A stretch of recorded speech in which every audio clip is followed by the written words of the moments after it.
Bienvenidos compañeros, compañeras, estimada máster. Hoy vamos a hacer un video introductorio sobre el derecho constitucional. Bueno, el texto que van a ver a continuación nos va a narrar sobre una rama del derecho que es el derecho constitucional, las cuales muchas teorías y muchas doctrinas que están atadas al derecho constitucional, las cuales dan un punto de partida para poder reflexionar sobre la política y su relación con el derecho. Si bien es cierto, todas las ramas de ciencias jurídicas, esta es la más indesolublemente unida con el fenómeno político por un tema de gobiernos y gobernados. Va a radicar siempre en un tema de fenómeno político, como había planteado, al derecho constitucional. Y esta cuestión va a radicar siempre en los principios, en las normas que van a estar sujetas a la política. Un contenido expresamente dado en el ordenamiento de los poderes del Estado. Todos ellos serán observados mediante las comunidades o las personas ciudadanas que forman parte también de un Estado. Ahora, el derecho constitucional es una rama del derecho público que está dedicada a estudiar las fuentes, principios, leyes que determinan la existencia de una organización de funcionamiento del Estado de un país y también dan paso al ordenamiento jurídico y el ordenamiento territorial de la nación, en este caso de un Estado. Además también, ¿qué tiene esto de aquí como base fundamental? El dar paso a reconocer los deberes y derechos de la ciudadanía. Define garantías y el orden político entre los poderes políticos del Estado y también de un gobierno. Por ello que es que existe la regularización de los poderes. Ahora, el derecho constitucional también podemos considerarlo, es considerado, hemos dicho, un pilar fundamental que establezca los límites de los poderes que existen en un Estado. ¿Por qué? Siempre van a existir los poderes, como en este caso los poderes que están en el Ecuador. Tenemos un poder ejecutivo que va a estar con el poder legislativo y también el poder ciudadano o el poder público de una nación. Entonces, la Constitución va a tener que limitar ciertos poderes para conocer y preservar esa gobernabilidad entre el legislativo, el ejecutivo y también nosotros como ciudadanos y ciudadanas de una nación. Ahora, la Constitución del Ecuador del 2008 es denominada la Constitución de la República del Ecuador, siendo esta la norma suprema y vigente que reemplazó a la Constitución del año de 1998. Esta Constitución actual, la Constitución de la República del Ecuador, es la que tiene por armonía los derechos y garantía de todas las personas bajo un principio fundamental que está fijado netamente en el artículo 1 de esta Constitución, que establece que el Ecuador es un Estado constitucional de derecho y justicia social, democrático, soberano, independiente, unitario, intercultural, plurinacional y laico. Y este va a ser de manera organizada como república y se va a gobernar de manera descentralizada, establecido en el artículo 1 de la Constitución de la República del Ecuador. Con estos precedentes podemos manifestar que el derecho constitucional es la manera o el tema político de cómo armonizar entre los poderes del Estado y también nosotros como gobernados. A fin de cuentas vemos los principios, derechos, leyes que debe prevalecer en un Estado, en un país. Muchas gracias. Mi nombre es María Fernanda Pizar Reyes y les voy a hablar sobre el derecho internacional. El derecho internacional es un campo muy complejo, multifacético, que gobierna las relaciones entre el Estado y los actores internacionales. Este es un escenario global. Es un cuerpo de normas jurídicos que viene evolucionando a lo largo de la historia, en los derechos humanos y en otras áreas. Bueno, exploraremos de aquí la evolución y el origen del derecho internacional. El derecho internacional se viene desarrollando a lo largo de los siglos y ha sido muy influenciado por series de factores históricos que han venido evolucionando como los hitos más importantes. En la antigua Edad Media hay conceptos de relaciones internacionales para la larga existencia de los estados y sus raíces en la antigüedad. En La Paz, en 1648 se dio en Westfalia, marcó un hito de evolución al derecho internacional. Esto puso fin a la guerra de hace 30 años y estableció los principios de soberanía. Los derechos internacionales clásicos se dieron en el siglo XVIII y el siglo XIX. Se desarrollaron con tratados y convenios internacionales como los congresos en Viena en 1815. La Sociedad de Naciones, estas son las Naciones Unidas que se dieron en 1945 tras la Primera Guerra Mundial de las Naciones. Esta fue creada con el objetivo de mantener la paz, de la seguridad internacional y prevenir también la Segunda Guerra Mundial. Este fue un sistema activo que se dio para promover las internacionalidades y prevenir los conflictos armados con los diferentes países. Los derechos internacionales, estos se basan e influyen también en la formación y el desarrollo de estas fuentes, incluyen unos ciertos derechos, como son los tratados, las costumbres internacionales y principios generales del Estado, decisiones judiciales y doctrinas jurídicas. Bueno, de ahí vamos a empezar hablando con los tratados. Los tratados son tratados internacionales. Estos se vienen dando de acuerdo a los estados y las organizaciones internacionales. Las costumbres internacionales se basan, en cambio, en la práctica, en la reiterada de los estados y las creencias dignas de las prácticas legalmente obligatorias. Principios generales del derecho. Estos son un poquito más complejos. Estas son las reglas jurídicas generales que se aplican en todos los derechos internacionales. Las resoluciones y las organizaciones del derecho internacional. Estas son las resoluciones y organizaciones que se dan como las Naciones Unidas, que contribuyen al derecho internacional. Estas resoluciones también pueden tomar la forma de recomendaciones. Los actores, bueno, los actores del derecho ya vienen siendo otros, son los estados, las naciones y los individuos y los grupos no estatales. Los grupos no estatales, estos son grupos de organizaciones no gubernamentales, son movimientos rebeldes en la política que incluso participan en los conflictos. Los individuos pueden ser responsables del derecho internacional, especialmente en los casos de crímenes internacionales.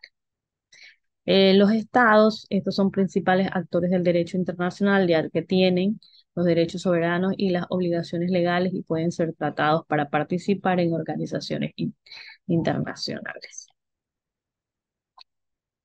Bueno, también entre ellos tenemos los derechos, las áreas de los derechos internacionales. Estas son un poco complejas. Estas son las áreas de los derechos humanos, los derechos humanitarios, los derechos del medio ambiente y los derechos de la guerra de los conflictos armados. Vamos a ver un poco de lo que se tratan los derechos humanos. Los derechos humanos internacionales, estos establecen estándares para proteger los derechos y libertades fundamentales de las personas. Estos son instrumentos como la Declaración Universal de los Derechos Humanos y tratados de derechos que son fundamentales en todas estas áreas. Los derechos humanitarios. El derecho humanitario se rige en el comportamiento de las partes de los conflictos armados. Su objetivo es proteger a las personas que participan en este sufrimiento causado por la guerra. Y los conflictos de guerras armadas son los derechos internacionales que prohíben el uso y la fuerza de las relaciones internacionales. El derecho internacional del medio ambiente, bueno, este campo se centra realmente en la regulación de actividades del medio ambiente a nivel global, como los tratados de protocolo del Monte Real y el convenio de Basilia abordan las cuestiones de contaminación y conservación del planeta. Los derechos internacionales de los refugiados. En este campo se ocupa la protección de las personas que han huido por persecución y conflictos a otros países. A continuación, la exposición de mis compañeros. Buenos días, estimada abogada de la institución UNEMI. El día de hoy yo les hablaré de la Constitución. La Constitución es un pilar fundamental en la organización y gobierno de cualquier país. Este documento, a menudo considerado como el contrato social de una nación, establece las reglas básicas que rigen la convivencia de sus ciudadanos y el funcionamiento del gobierno. A lo largo de este texto exploraremos en mayor profundidad la importancia de la Constitución, cómo protege los derechos individuales, define la estructura del gobierno y sirve como un faro que guía a la toma de decisiones y a la resolución de conflictos. La Constitución es un reflejo de la identidad y los valores de una nación, y su influencia se extiende a lo largo de la vida de los ciudadanos. En este análisis examinaremos por qué la Constitución es un elemento vital en la estructura de cualquier país del mundo. La Constitución es un documento fundamental en un país que se encarga de establecer las reglas básicas para su funcionamiento. Imaginen que es como un manual de instrucciones para un país. En ese manual describen las formas en las que el gobierno debe operar y las leyes que deben ser respetadas. Además, protege los derechos y responsabilidades de las personas que viven en ese país, asegurando que sean tratadas de manera justa y equitativa. La Constitución también ayuda a garantizar la estabilidad y la paz en una nación, al proporcionar un marco legal para resolver los conflictos y tomar las decisiones importantes. Es como un conjunto de principios que todo el país debe seguir para mantener un orden adecuado y una convivencia que sea armónica. La Constitución es una parte fundamental de la identidad de una nación, como dije anteriormente, y es un reflejo de los valores y de las aspiraciones que tiene un pueblo. Por lo tanto, es un pilar esencial en la estructura de cualquier país, ya que establece las bases para su gobierno y la protección de los derechos de sus ciudadanos. Su importancia radica en varios aspectos fundamentales, como por ejemplo, una Constitución garantiza los derechos. La Constitución establece los derechos y las libertades fundamentales de los ciudadanos. Esto incluye derechos como la libertad de expresión, la igualdad ante la ley, la libertad de religión y entre otros. Asegura que el gobierno no pueda sobrepasar ciertos límites y proteja a las personas de posibles abusos de poder. La estructura del gobierno. La Constitución define la estructura y las funciones del gobierno. Establece cómo se eligen los líderes, cómo se toman las decisiones y cómo se reparten las responsabilidades y los poderes entre los diferentes estados, como el ejecutivo, el legislativo y el judicial. Reglas básicas de convivencia. Proporciona un conjunto de reglas básicas que todos los ciudadanos deben seguir. Estas reglas son esenciales para mantener la paz y la estabilidad en la sociedad y para poder resolver los conflictos de una manera justa y adecuada. Flexibilidad y adaptabilidad. Aunque la Constitución es un documento fundamental, generalmente puede ser enmendada o modificada a lo largo del tiempo para adaptarse a los cambios que hay en la sociedad, porque la sociedad es cambiante. Sin embargo, hacerlo suele requerir un proceso más complejo que el cambio de las leyes ordinarias, lo que garantiza cierta estabilidad a largo plazo. La identidad nacional. La Constitución puede reflejar la identidad y los valores de un país. Puede incluir elementos históricos, culturales y sociales que son importantes para una nación, lo que la convierte en un símbolo de unidad y de pertenencia. Y también tenemos una norma suprema. La Constitución se considera la ley suprema de un país. Esto significa que ninguna ley o acto gubernamental puede estar en contradicción con sus disposiciones. En caso de conflicto, la Constitución prevalece.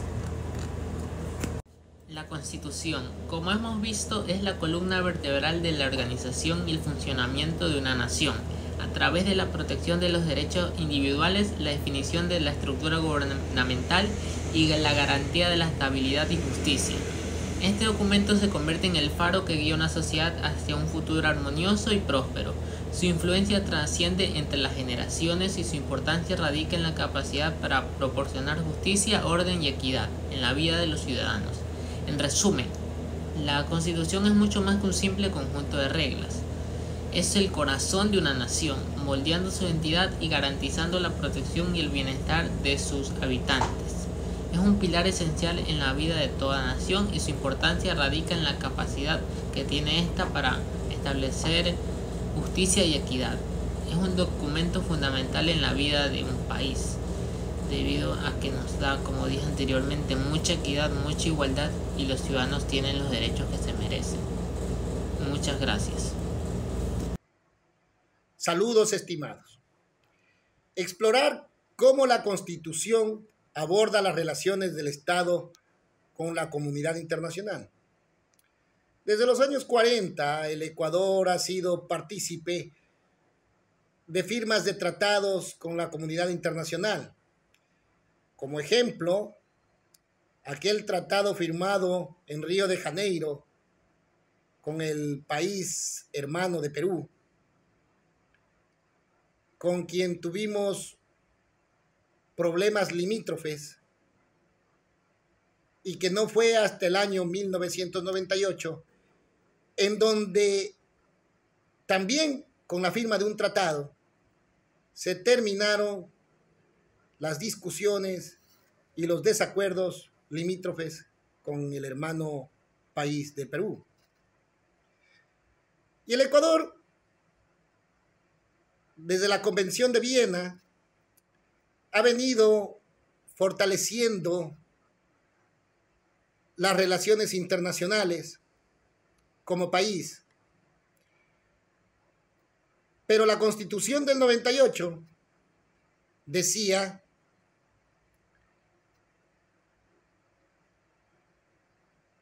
que como principal principio, el presidente de la República era quien manejaba las relaciones internacionales y quien disponía cualquier tipo de acuerdo internacional. Y no fue hasta el año 2008 donde con la nueva Carta Magna, en su título octavo, capítulo 1, el Ecuador patrocina la creación de un nuevo orden global para fortalecer las relaciones internacionales y así conseguir un mundo solidario, diverso, democrático, justo e intercultural. En esto tenemos que hacer énfasis, porque no fue hasta la Constitución del 2008 en donde la interculturalidad pasó a formar parte de nuestra Constitución, de nuestras leyes. Con esto logramos la creación de organizaciones sociales y firmas de tratados internacionales relacionados a las políticas económicas de la región y del mundo, que incluían, ahora sí, a las organizaciones interculturales,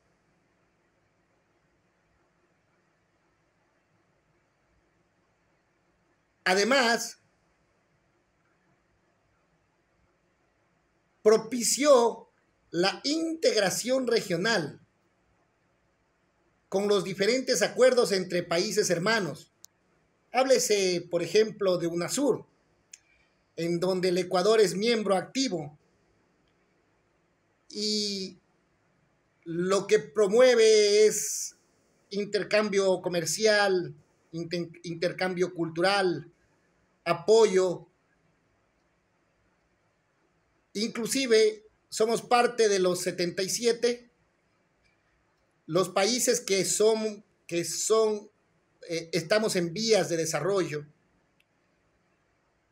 y que necesitamos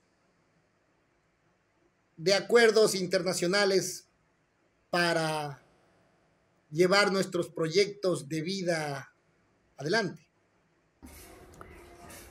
Compañeros, muy buenas tardes. Señorita docente, buenas tardes. Vamos a hablar lo que es sobre cómo el Estado aborda con el derecho internacional a la Constitución. ¿Cómo la Constitución aborda las relaciones del Estado con el derecho internacional? Tenemos que Carl Schmitt definió los derechos fundamentales como las libertades que tiene un individuo frente al gobierno.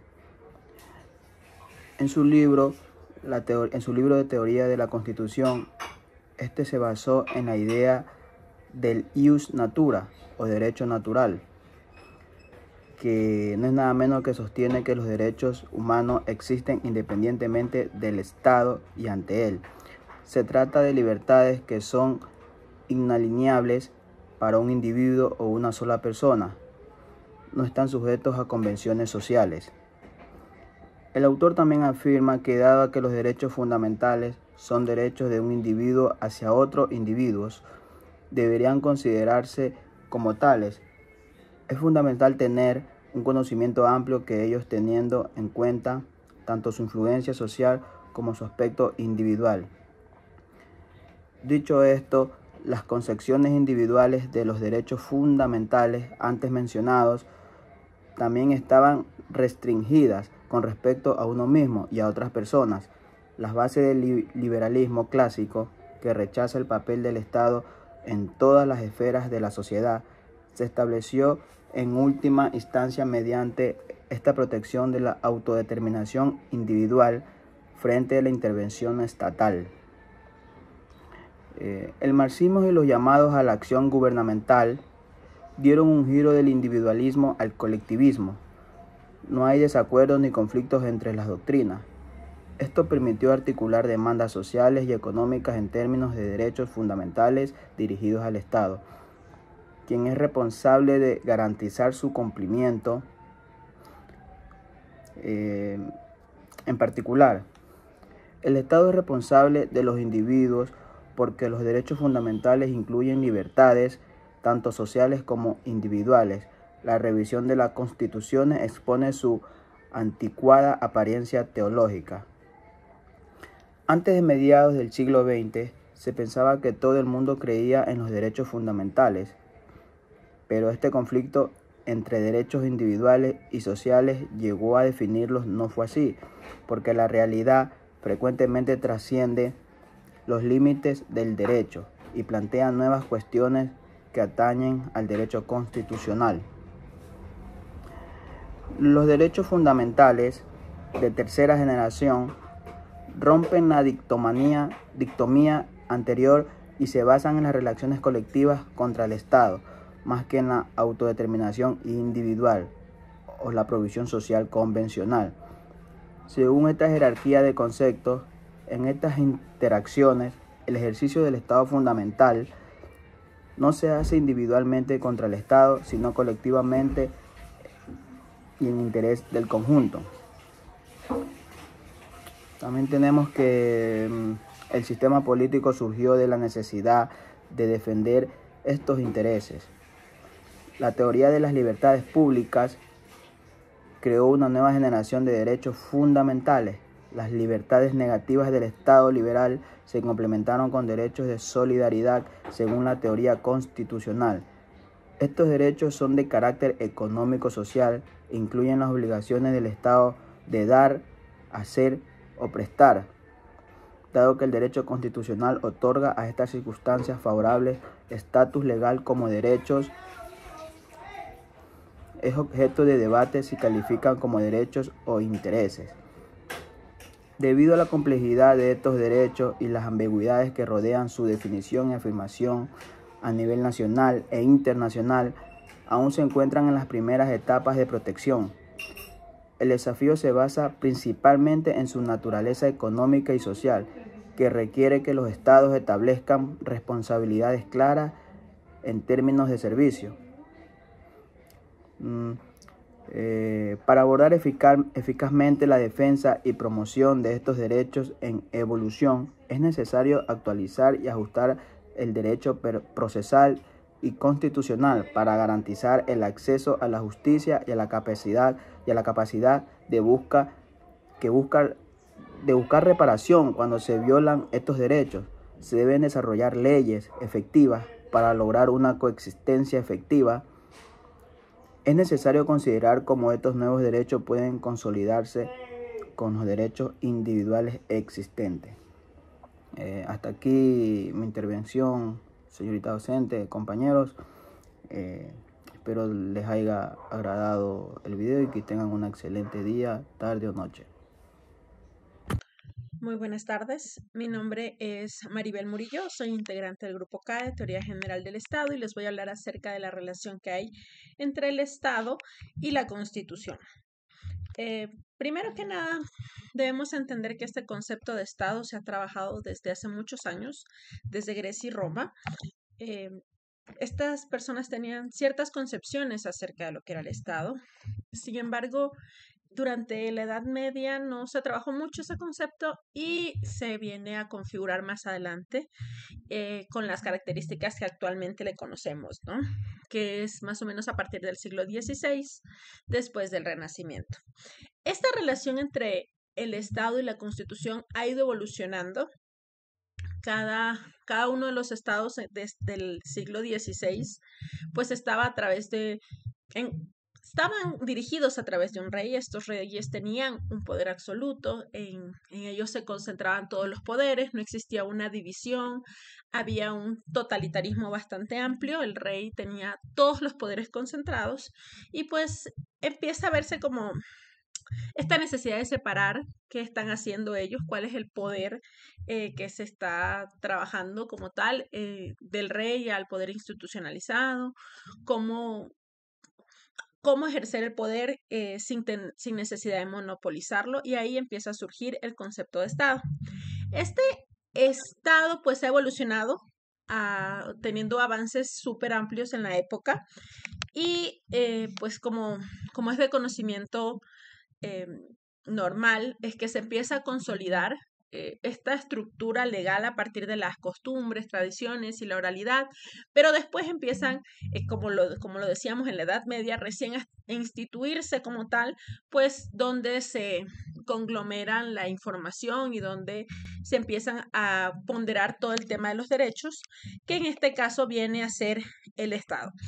Un hito importante es la independencia de los Estados Unidos en el siglo XVIII y posteriormente la Revolución Francesa en el siglo XVIII. Estas dos revoluciones hacen que pues surja esta idea y se propague por toda Latinoamérica y por los demás países para poder generar a través de ellos, inclusive en África, Asia y en los otros países y continentes como tal del mundo, pues que empiezan a surgir estas ideas independentistas de los estados de liberarse de las monarquías, ¿no? Tenemos también el caso de Ecuador en su momento, donde también se ingresa con la primera constitución. Entonces, esta relación se da entre este poder político y autoridad pública, se ve limitada y se ve ligada, se ve asociada y se ve a la vez como una especie de normada a través de la Constitución. La población en general es una característica del Estado y esta característica es la que la diferencia también a través de su territorio de los demás estados, ¿no? Le da un poder independiente y le da a la población pues toda esta capacidad de poder ser parte de la estructura como tal del Estado, ¿no? Es realmente importante también comprender que ellos empiezan a poder elegir, la gente en general, un poco el tema del poder político, cómo dirigir la autoridad pública, cómo funcionan los procedimientos y demás. Siendo el Estado pues una entidad soberana, inicialmente en los países de América, cuando ya se dio esta liberación, dirigidas por un presidente, donde la institución vigente en general es la democracia, ¿no? Acotamos que lo que permite esta unión de la funcionalidad del Estado y la Constitución es el tema de la democracia, el tema de poderlo trabajar, de que las leyes sean bastante esenciales para poder dirigirse a esa sociedad en específico, porque adicional es una sociedad específica que tiene unas necesidades específicas y que las ha creado específicamente para ellos. Ahí entra mucho que estos elementos del Estado pues deben ser trabajados, deben ser deben de estar en armonía para poder vivir en conjunto con la Constitución, ¿no? De esta manera pues hay diferentes formas de estados no solo tenemos, por ejemplo, estados unitarios, estados que son más feudales, tienen diferentes estructuras, ¿no? Pero la evolución hacia los derechos sociales es lo que fue permitiendo una adaptación hacia hasta esta exigencia de la sociedad de crear un estado. Se encuentra con esta transformación relevante de los derechos, reconociendo así derechos de los trabajadores, derechos de los grupos sociales y demás, ¿no? A medida que vamos avanzando y la evolución histórica que se ha brindado, es que las leyes se van adaptando también a las necesidades que tiene esta población para poder continuar a través de lo que norma como tal el Estado, ¿no? La Constitución se va adaptando a esto, ¿no? Las actuales constituciones, por ejemplo, han dado un giro dramático hacia la sostenibilidad del medio ambiente. Tenemos, por ejemplo, en Ecuador el tema del summa causale, del buen vivir, que va generando, ¿no? Políticas distintas de acuerdo a lo que la sociedad actualmente está necesitando, ¿no? Este tema también de la tecnología, de la vida online, se ha ido activando a través de las nuevas constituciones que se están dando o pues en este caso adaptaciones que les dan a las nuevas constituciones. Las constituciones y el Estado pues han tenido un fuerte proceso de consolidación, un instrumento que defiende a la forma en la que se trabaja en el Estado. Es la Constitución, defiende sus procesos, defiende sus procedimientos y defiende a la población que está en ese estado, ¿no? Con los cambios que vemos y con la evolución de la norma, es una necesidad de todas las épocas ver cómo ha ido evolucionando esta relación y a la vez ver que siempre va a ser una evolución, siempre va a ser una situación cambiante, adaptada como tal. Le doy paso a mi siguiente compañero. Hola, buenas noches. Mi nombre es Génesis Arauz. Hoy les voy a hablar sobre un ejemplo entre la Constitución y el Estado, ¿sí? Como se dijo anteriormente, la Constitución y el Estado llevan una relación muy estrecha, pero la Constitución es la encargada de regular al país, o como quien diría, es la que nos genera las normas a seguir, ¿sí? Y el Estado, pues, las tendría que cumplir, ¿sí? A la vez, la Constitución se encuentra en lo más alto del ordenamiento jurídico. El Estado es constitucional de derechos, ya que debe garantizar el cumplimiento de los mismos, ya sean derechos nacionales como internacionales, ¿sí? Uno de los ejemplos que podemos dar se encuentra en el artículo 3 de la Constitución.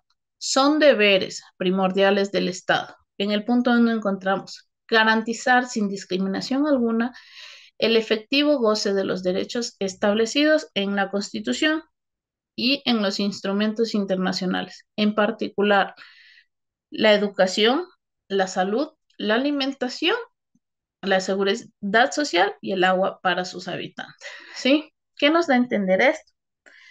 Que el Estado nos debe garantizar el cumplimiento de todos nuestros derechos, ¿sí? A carta y cabal. Uno básico, el derecho a la vida, ¿sí? Ya, vámonos, regresémonos a nuestro ejemplo, ¿no? ¿Qué nos dice? Que el Estado debe ser el encargado, como por ejemplo en la educación, debe ser el encargado de la creación de instituciones educativas públicas, desde escuelas, colegios, jardines y hasta universidades, las cuales nos sirven para nuestra educación, ¿sí? Donde vamos a aprender desde lo más básico hasta lo más complejo, ¿sí? En lo más básico nos referimos ya sea a leer, a escribir, y en lo complejo pues ya hasta tener una carrera universitaria totalmente gratuita, ¿sí? En el caso de la medicina. En la medicina pues ellos son los encargados, el Estado es el encargado de crear nuevos hospitales, subcentros, centros de atenciones médicas, ¿sí? Asimismo, para la atención médica gratuita, pero de igual manera debe asegurarnos ya sea la medicina y los tratamientos en caso que fueran necesarios de algunas enfermedades, ¿sí? Todo esto totalmente gratis. En el caso de la alimentación, lamentablemente no lo vemos como tal, nada más de los niños en la escuela que les dan pues un desayuno escolar, ¿sí? Pero ellos también se encuentran obligados a darnos esa seguridad o a dárselas a los niños más que todo, ¿sí? En el caso del agua, el agua es necesario, es vital para todos, Entonces, el Estado debe garantizar que todas las comunidades, pueblos, ciudades tengan de este líquido vital para tener una vida digna, ¿sí? Asimismo, la seguridad social ya nos las daría pues con el pago de nuestros impuestos, ¿sí? Cabe recalcar que no todo esto es gratis. Nosotros pagamos en un gran porcentaje de esto aportando con nuestros impuestos. Hay una cosa más. El Estado sí nos debe garantizar todos nuestros derechos, pero no solo él debe cumplir con esto. Nosotros como ciudadanos también tenemos derechos, obligaciones, deberes y normas que cumplir, lo que nos permite llevar una relación de bien y lo que nos haría mejorar como país, ¿sí? Todo esto iría de la mano. Muchas gracias. Saludos cordiales, estimado docente. Les saluda Tatiana Torres del primer semestre, paralelo C1. Bueno, en esta parte de la exposición vamos a hablar un poco sobre cómo se ha visto afectada con los cambios que han venido sucediendo en el tema de constitución, de Estado, cómo se ha visto afectada la manera en que se protegen los derechos humanos, los derechos fundamentales de los ciudadanos. Entonces, bueno, nosotros sabemos que al pasar el tiempo, ¿no? Se han producido muchos acontecimientos que han marcado la historia, como manifestaciones, protestas, luchas, tenemos fechas conmemorativas, ¿verdad? Como las cruces sobre el agua. Entonces, son muchas fechas, muchos acontecimientos en donde la ciudadanía ha peleado por derechos. Y el pelear por derechos, el conquistar derechos, siempre deja consecuencias positivas, por así decirlo, ¿no? Entonces, la primera es un cambio radical en el tema de las políticas y las leyes inclusivas. Desde los tiempos remotos, ¿no? Cuando recién se crearon los derechos humanos, la primera constitución era los derechos del hombre, del ciudadano, si no me equivoco. Entonces, desde ahí eran solamente para los hombres. Las mujeres ni siquiera éramos consideradas como personas, como seres humanos. Entonces, ahora tenemos leyes más inclusivas. En nuestro país ya tenemos leyes que no solamente toman en cuenta a la mujer, sino también a las personas con capacidades diferentes, a las personas migrantes, a los niños, a las niñas, a los adolescentes. Las políticas laborales, por ejemplo, en las leyes laborales podemos encontrar que ahora hay un porcentaje para que en las instituciones privadas y públicas exista personal con discapacidad. Entonces, ahí podemos ver cómo las políticas y las leyes son mucho más inclusivas ahora que lo que eran en años atrás. Después de eso también tenemos un sistema de justicia, porque al tener políticas más inclusivas también debemos tener sanciones y un sistema de justicia que realmente regule esto, ¿verdad? Que realmente vea que estas leyes, que estas políticas se cumplan, y sanciones justas para cuando no se están cumpliendo las leyes, cuando no se están cumpliendo las sanciones. Entonces, esto también ha hecho que la justicia tome medidas más estrictas e incluso tenga que formular nuevas leyes o reformas en caso de que alguna ley ambigua esté violentando algún tema de los derechos nuevos, de los derechos conquistados, ¿verdad? También podemos mencionar que ahora en el Estado, como adoptó su forma democrática, al ser democrático las personas, la ciudadanía, tenemos mayor participación política, tenemos mayor poder. Entonces, al llegar la democracia, al predominar la democracia, deben también existir estos fomentarse una cultura de transparencia, donde los gobernantes deben rendirle cuentas a la población, a la ciudadanía, que básicamente es quien le dio el poder de gobernar. Entonces, estos espacios de rendición de cuentas, silla vacía, las cadenas nacionales que se hacen, incluso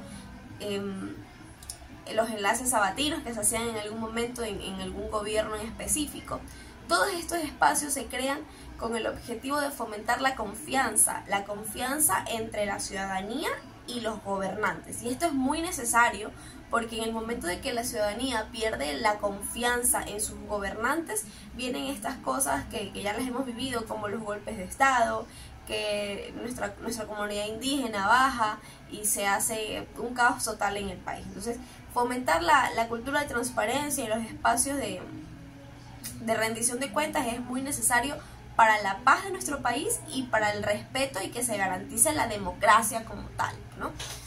Entonces, después de eso podemos encontrar también leyes en la educación y sensibilización a la ciudadanía.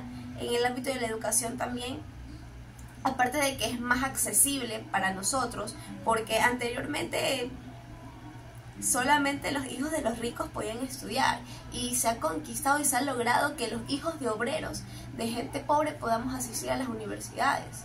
Además de eso, también se educa, ¿no?, a nuestros niños, a nuestros jóvenes, a nuestros adolescentes en temas de derechos, porque ellos ya salen de sus instituciones educativas, salen del colegio, y ellos ya conocen, ellos ya pueden reconocer sus derechos básicos.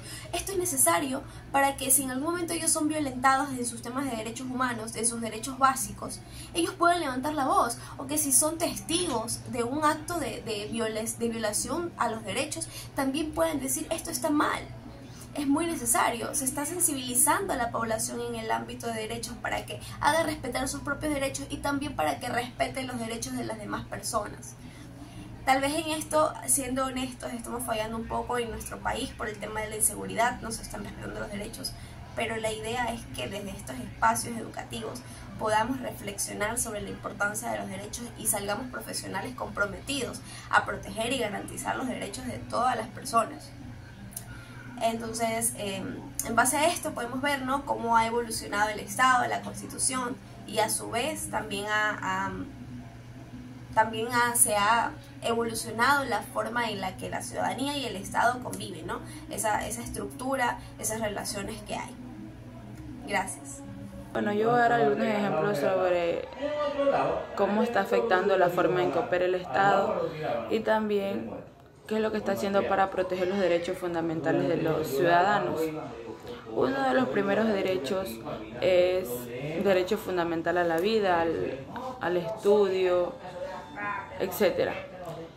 Uno de los derechos fundamentales del ser humano es el derecho a la vida, mismo que el debate y convenio con la Organización Nacional Unida, ONU de las Mujeres, el Estado ecuatoriano ha sido una de las necesidades de optar por reformar el artículo 147 y 150 y 477 del Código Orgánico Integral Penal, implementando en el 2014 y en el 1970, donde se mencionan las respectivas sanciones para quien atenten contra la vida durante el periodo de embarazo.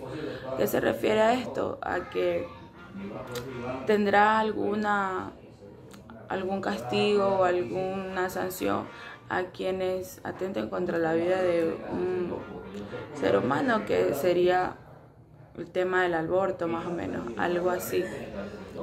Todos sabemos que hoy es un tema muy delicado para muchas personas, unas sí están de acuerdo, otras no, y es un tema muy difícil. Bueno, como por siguiente, pero estas mismas que el 28 de abril del 2021 fueron despenalizadas, fueron anuladas, ya que existen muchas ocasiones en que niñas o jóvenes quedan embarazadas, pero no porque ellos quieran o no porque sea su voluntad, sino porque hoy en día existe lo que es la violación, el abuso, tanto por personas particulares como por su propia familia, y no es justo que ellas acepten seguir con el embarazo, con estos traumas, y también dándole un gran paso a lo que es la importancia por el aborto. Bueno, como por siguiente, derecho fundamental a la seguridad social. El pasado enero del 2023, el expresidente Guillermo Lasso mantuvo una disposición de reformar constituciones para militarizar y brindar seguridad por parte del Estado, atendiendo al artículo 34 IDIVEN, donde se dispone que el derecho a la seguridad social es un derecho irrenunciable, algo primordial en la vida de los ciudadanos, en todas las personas, y será el deber y la responsabilidad primordial del Estado ecuatoriano. Como ustedes nos recuerdan, anteriormente, hace unos meses atrás, tenemos una inseguridad total aquí en Ecuador. Y también hubo un tiempo donde había el presidente decretado que cualquier ciudadano podía utilizar armas, y tanto así que la gente hubo un caos en todo eso, ya que el presidente es el que tiene que velar por la seguridad de los ciudadanos ecuatorianos. Otro ejemplo también que tenemos es el derecho fundamental al adecuado reparto de la riqueza. En agosto de 2013, el exmandatario Rafael Correa anunció la iniciativa del proyecto Yasuní, con el que fue el objetivo de mantener una mayor distribución de las riquezas durante su periodo en el Ecuador, mediante que durante la extracción de crudo de la forma parcial, en conformidad con los artículos 50 de la Corte Interamericana de Ecuador Humano, donde se manifiesta que el Estado debe procurar el bienestar de todos los habitantes de Ecuador, estimulando y organizando la producción de acuerdo al reparto de las riquezas,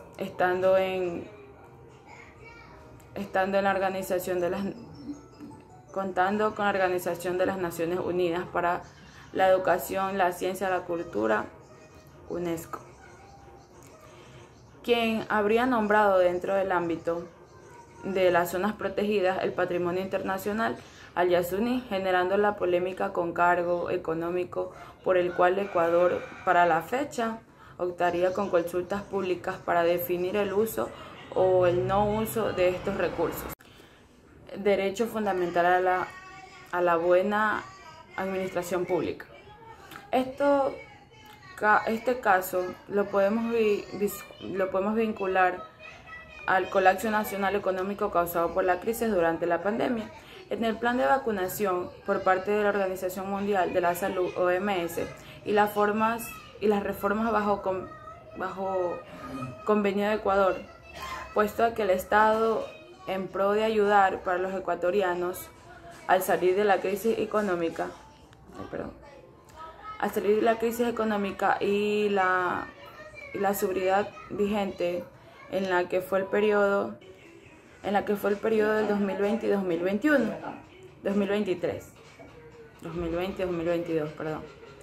ratificó acordar que el presidente y los ex mandatarios de Lenín Moreno y Guillermo Lasso ciertas reformas que en el Fondo Monetario Internacional reducieron el déficit fiscal y implementaron un plan de bonos y pensiones para todos ellos que a costa de un pago serían financiados a partir de la reducción, incrementos de impuestos.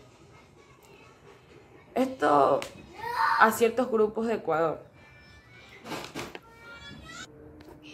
con lo cual el derecho fundamental de la buena administración pública se vería afectado principalmente por los transportistas, llegando luego de nuevos convenios vinculados a la tasa o a la alta demanda de pasajes para poder sustentar estos grupos con mayor afectación económica. Estimada abogada, un cordial saludo. Mi nombre es Roberto Dueñas. Voy a hacer a exponer las conclusiones. Hemos realizado un vasto análisis de cómo la Constitución topa las relaciones internacionales y aborda sobre el derecho internacional. La Constitución del 2008 establece una serie de principios claros que guían las relaciones internacionales del país y su participación en la comunidad global. Se hace mención específicamente en el título 8, Relaciones Internacionales, capítulo 1, Principio de las Relaciones Internacionales. La Carta Magna ecuatoriana aborda estos principios de manera específica y nos proporciona directrices claras para la política exterior del país. Desde una perspectiva de independencia y soberanía, la Constitución enfatiza la igualdad jurídica de los estados y promueve la convivencia pacífica, la autodeterminación de los pueblos y la solidaridad entre naciones. Además, se rechaza tajantemente la amenaza o el uso de la fuerza como método para resolver conflictos. y se condena cualquier forma de injerencia en los asuntos internos de otros estados. Este enfoque refleja la postura firme del Ecuador en contra de la intervención externa y a favor del respeto a la autodeterminación de los pueblos.